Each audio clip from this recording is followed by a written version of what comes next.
কারা নির্বাচন বানচাল করছে?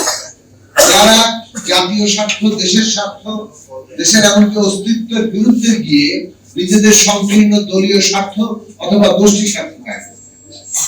সংস্কারের যে আকাঙ্ক্ষা অভ্যুত্থানের মধ্যে তৈরি হচ্ছে, আমাদের শহীদের রক্তের উপর দাঁড়িয়ে যে অভ্যুত্থান, তার যে আকাঙ্ক্ষা, স্বপ্ন, বাংলাদেশের এই রাষ্ট্র ব্যবস্থার পরিবর্তন, এবং এটা একেবারে ঘোষিত ভাবেই রাজনৈতিক দলগুলো লক্ষ্য হিসেবে সামনে নিয়ে এসছে যে আমরা শাসকের পরিবর্তন চাই, ফ্যাসিবাদী শাসকের পতন চাই, একই সাথে এই রাষ্ট্র ফ্যাসিবাদী রাষ্ট্র ব্যবস্থা তা বদল করে এখানে রাষ্ট্রের গণতান্ত্রিক সংস্কার বন্দোবস্ত তৈরি, এই কথাগুলো আমরা বলেছি। এটা গণতন্ত্র মঞ্চের 14 দফা এই সংস্কারের কর্মসূচি উত্থাপন করেছে এবং সেই 14 দফার ধারাবাহিকতায় বিএনপি সহ 39টি রাজনৈতিক দল 31 দফা একটা রাষ্ট্র ব্যবস্থা গঠনের কর্মসূচি। কারণ সরকার এবং শাসন ব্যবস্থা বদলের যে সংগ্রাম, সেই শাসন ব্যবস্থা বদলের জন্য যে সংস্কার অভ্যুত্থানের পরে গত 1 বছর ধরে সেই সংস্কার বিষয়ে আমরা আলোচনা করে ন্যূনতম জাতীয় ঐক্যমত্যে পৌঁছেছি। কাজেই এই যে সংস্কার, এই সংস্কার আমাদেরকে বাস্তবায়ন করতে হলে নির্বাচন লাগবে। এটাও একটা পথরেখা হিসেবে ঠিক হয়ে গেছে যে সংস্কার কর্মসূচি, এই সংস্কার কর্মসূচি বাস্তবায়ন করতে গেলে গণভোট করতে হবে, জনগণ সেটাকে অনুমোদন দেয় এবং আগামী সংসদকে জনগণ বসে পড়ে, আগামী সংসদকে কনস্টিটিউয়েন্ট পাওয়ার, যে কনস্টিটিউয়েন্ট পাওয়ার দেওয়ার মধ্য দিয়ে আগামী সংসদ এই গণভোটের কর্তৃক অনুমোদিত যে জুলাই জাতীয় সনদ তার সংস্কার প্রকল্পের সংবিধানের মৌলিক সংস্কার এবং আগামী আইনসভা প্রথম 6 মাস সংবিধান সংস্কার পরিষদ এই সংবিধানের মৌলিক সংস্কার করবে এবং সংসদ ঠিক করবে কতদিনের মধ্যে এর বাস্তবায়ন করা হবে। ফলে এটা সংস্কার এবং নির্বাচন এখন অঙ্গাঙ্গি ভাবে যুক্ত হয়ে গেছে। আজকে নির্বাচন বানচালের যদি কেউ তৎপরতা করে, তার হচ্ছে তারা সংস্কারকে পিছিয়ে দিতে চাইছে।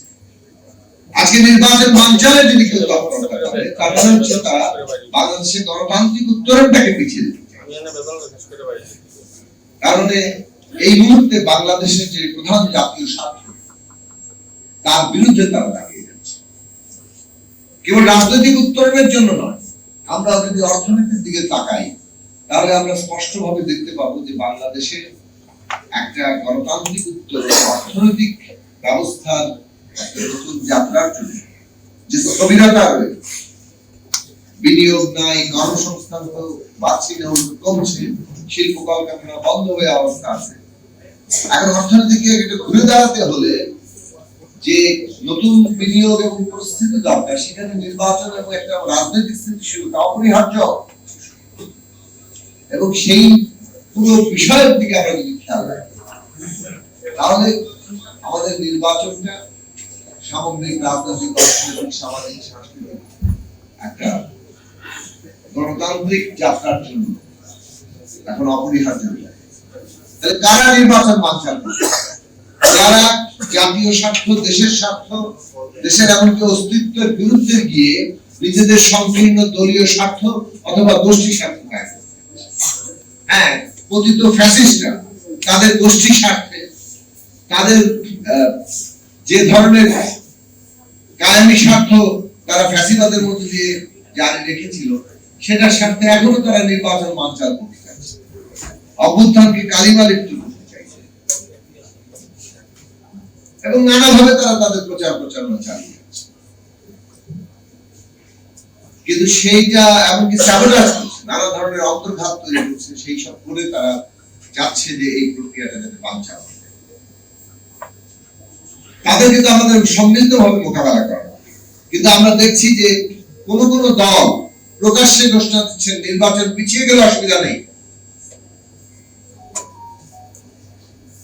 এর মধ্য দিয়ে আসলে তারা কাদের স্বার্থ রক্ষা করছে?